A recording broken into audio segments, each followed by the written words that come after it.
Well, good afternoon, everybody. Pardon me, I have to get prepared here. There's something I'm supposed to read.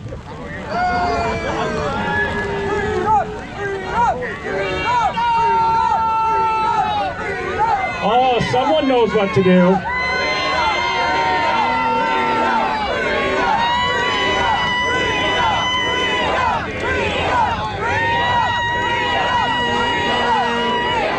The views and opinions that I express in response to COVID-19 are contrary to those of Alberta Health Services, the Alberta government, and the College of Physicians and Surgeons of Alberta.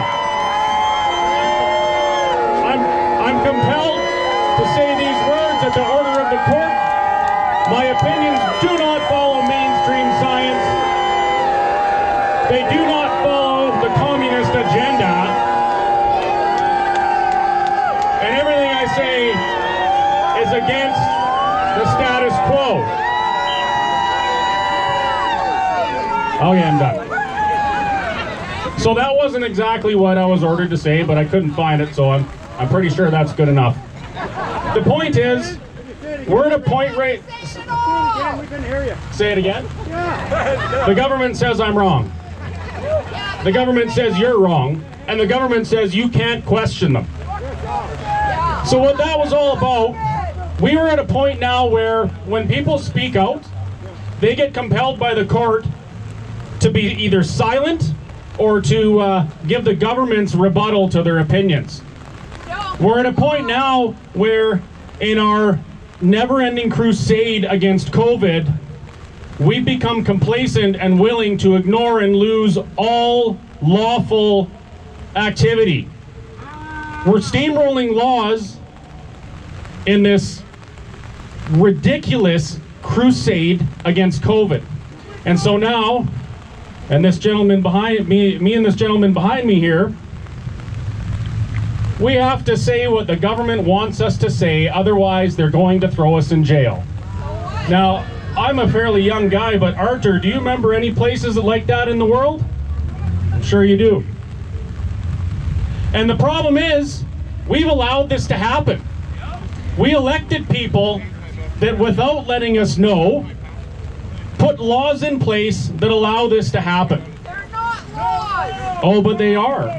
And the court will tell you what they are. They're going to tell you, you in a democratic society elected representatives who enacted this legislation on your behalf. That's the way it works. No, they did not.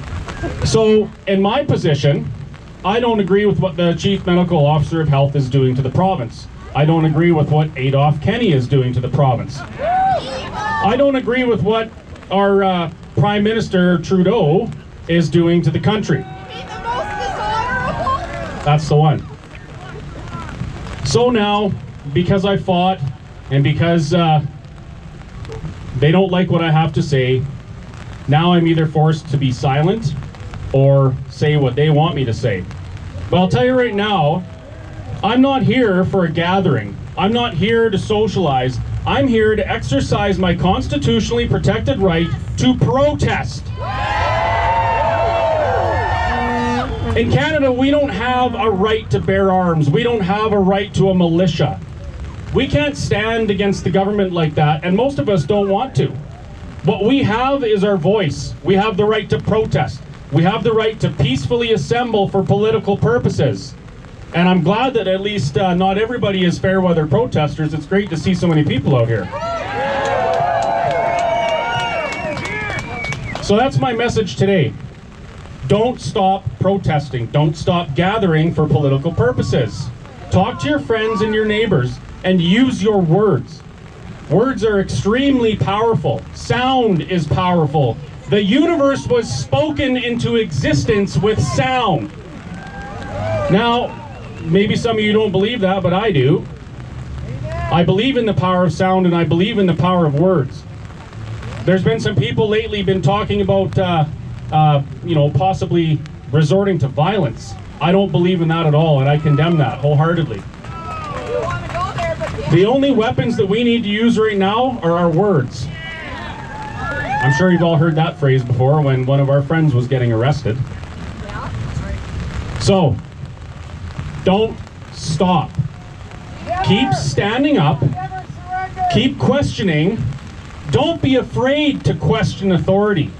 Don't be afraid to stand up and speak your mind. And for those of you who are at the point right now where you're worried or you're scared about losing your jobs, or because you don't want to do something to your body, stand strong. There's small little wins happening all the time here.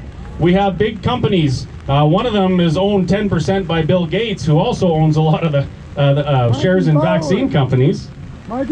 They pushed their mandates back. Alberta Health Services pushed their mandate back, and it's because they cannot do what they want to do without our complacency. When we become complacent, they will absolutely win. So don't give up. And if you do lose your job because of what's going on today, look around you. There's a lot of people who agree with you. There's a lot of people on the same page as you. You're not alone. If it comes to the point where we have two distinct societies within Canada or within Alberta, you're going to have people that will need you, they'll need your skills, and you're going to need them. So don't stop gathering like this for political purposes and in protest. Network and don't give up hope. Anyway, that's about all.